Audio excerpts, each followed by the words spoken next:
Crowds of people have gathered in Dublin and Tipperary for the funeral procession of the Pogues Shane MacGowan. The songwriter, best known for penning Fairytale of New York, died last week aged 65 following a lengthy hospital stay after his encephalitis diagnosis. Members of the public have lined the streets to pay their respects as the procession makes its way from South Dublin, where Shane lived with his wife Victoria Mary Clarke, through the city across MacMahon Bridge and onto Westland Row. The procession, which involves a horse-drawn carriage as well as the artain band and a piper, will then travel to Tipperary for Shane's funeral mass, which will be live-streamed. Shane had strong connections to the Irish town as his mother was from there and he later moved to live in the family home. It is thought that his childhood summers in Tipperary influenced his love of Irish music and the eventual sound of the Pogues. Follow below for live updates. 18 minutes ago 11:24 Leah Stanfield. Crowds applaud as procession travels through Dublin. The funeral procession started from outside Shelbourne Park Stadium and made its way through the streets of Dublin.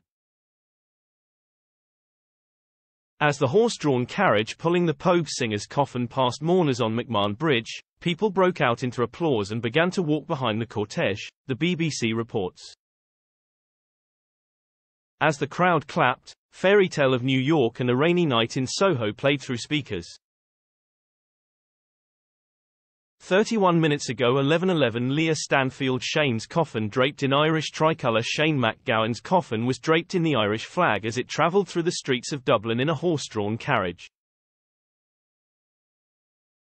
34 minutes ago 11:08 Leah Stanfield. Funeral will celebrate a side of Shane that's not known. Father Pat Gilbert said Shane's funeral will celebrate the spiritual side of the singer.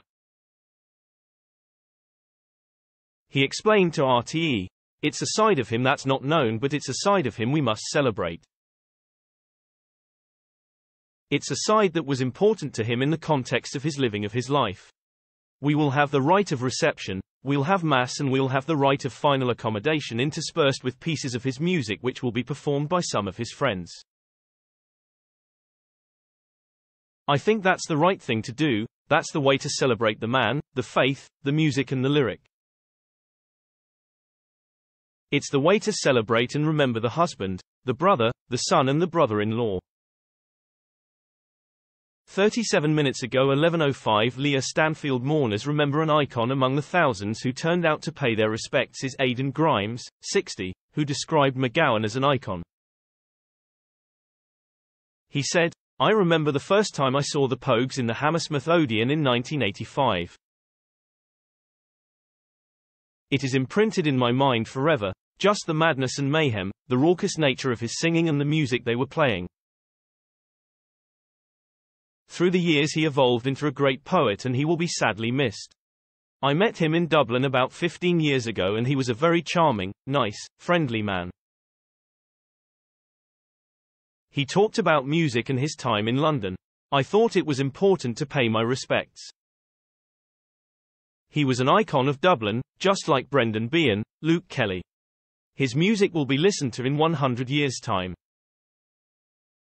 47 minutes ago 10:55 Leah Stanfield. Funeral procession through Dublin. Shane MacGowan's funeral procession is expected to begin at 11 a.m. and last 45 minutes.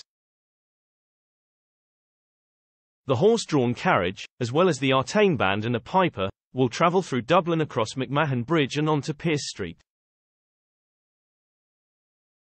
It will then turn onto Westland Row, onto Fenian Street and conclude at Denzil Lane at approximately 11:45 a.m. The Pogues Singers' public funeral mass, which will be live-streamed, will then take place at St Mary's of the Rosary Church in Nenagh, Tipperary, at 3:30 p.m. A private cremation will follow.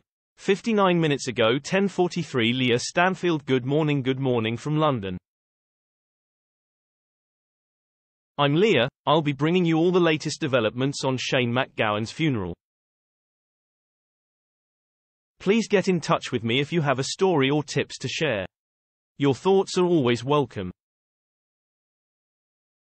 Email, leah.stanfield@reachplc.com.